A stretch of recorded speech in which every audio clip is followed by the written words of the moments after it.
BRS party form చేసి అటు ఏపీలో పార్టీ ఫామ్ చేసిరు.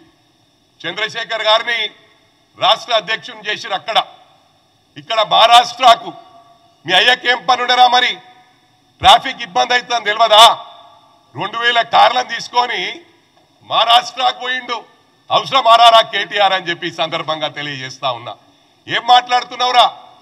ఈ హైడ్రా తెచ్చింది కూడా అది నీకే దక్కింది. ప్రారంభించిందే నువ్వురా. నన్ను అన్నావు రేపు మూసి పక్కకున్న ఇండ్లన్నీ గులగొడుతున్నాం. అప్పుడు నేను ఎమ్మెల్యేగా ఉన్నా.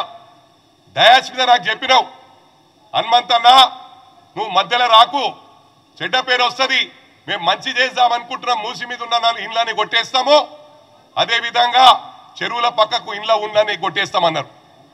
అన్నది నువ్వే, ప్రారంభించింది నువ్వే, డబుల్ బెడ్రూమ్లు మోసం చేసింది నువ్వే.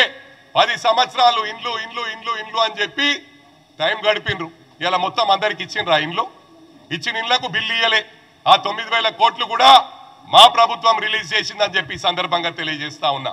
మరి అదే కాకుండా ఇవాళ మహారాష్ట్రలో కూడా మీ కుటుంబ సభ్యులు మీకు ఈ పదవులు ఇస్తాం, కాంగ్రెస్ లో పుట్టుక నుంచున్న వాళ్ళు, బీజేపీలో పుట్టుక నుంచున్న వాళ్ళు, ఎక్స్ఎమ్మెల్యేలు, ఎక్స్ఎంపీలు వాళ్ళందరినీ కూడా టీఆర్ఎస్ పార్టీ బీఆర్ఎస్ లో జాయిన్ చేసుకొని మీకు పదవులు ఇస్తామని డబ్బులు తీసుకుండ్రు. నాకెందరో మహారాష్ట్రాల నాయకులు తెలియజేసిండ్రు, ఇలా ఫోన్లు ఆఫ్ చేసుకుండ్రు, మా దగ్గర డబ్బులు తీసుకుండ్రు, వాళ్ళ కుటుంబ సభ్యులు అండర్ గ్రౌండ్ అయిపోయినరని. అదిరా మీ చరిత్ర కేటీఆర్ అని చెప్పి సందర్భంగా తెలియజేస్తా ఉన్నా. ఇక ఫోన్ ట్యాపింగ్ గురించి మాట్లాడితే సిగ్గు శరం ఉండాలిరా. నువ్వు మాట్లాడాలంటే నువ్వు చేసింది అందరికి తెలుసు. నా కుటుంబ సభ్యులే చేసినావు, నా గన్మెన్లే చేసినావు, నా దోస్తులే చేసినావు. నేను ప్రభుత్వంలో ఆ ఎన్నికలు రాకముందు కూడా ట్యాపింగ్ చేసిండ్రా. నీకు ఇదే పని. హీరోయిన్లు ఏం మాట్లాడుతుర్రు, వీళ్ళేం మాట్లాడుతుండ్రు.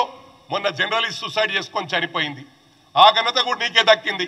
ఏమన్నది అమ్మాయి ట్వీట్ చేసింది, నాకు ఫామ్ హౌస్ రాసిస్తా అన్నారు. ఫామ్ హౌస్ ఎంతమందికి ఉన్నాయిరా మీ దాంట్లో? పూర్ణచంద్రకు ఉందా ఫామ్ హౌస్? అరే మీ చరిత్ర మాట్లాడుకుంటా పోతే మీ ఇజ్జత్ మీరు తీసుకున్నట్రా, మీ బొంద మీరు దవ్వుకుంటుర్రు. ఇది గమనించాలా. తప్పకుండా బుక్కు రాస్తా. మీ 10 ఏళ్ల అరాచకాలు మళ్ళీ అలా మీరు దళితుల్ని సంసారానికి వనుకోకుండా చేసిర్రా నేరల నుంచి.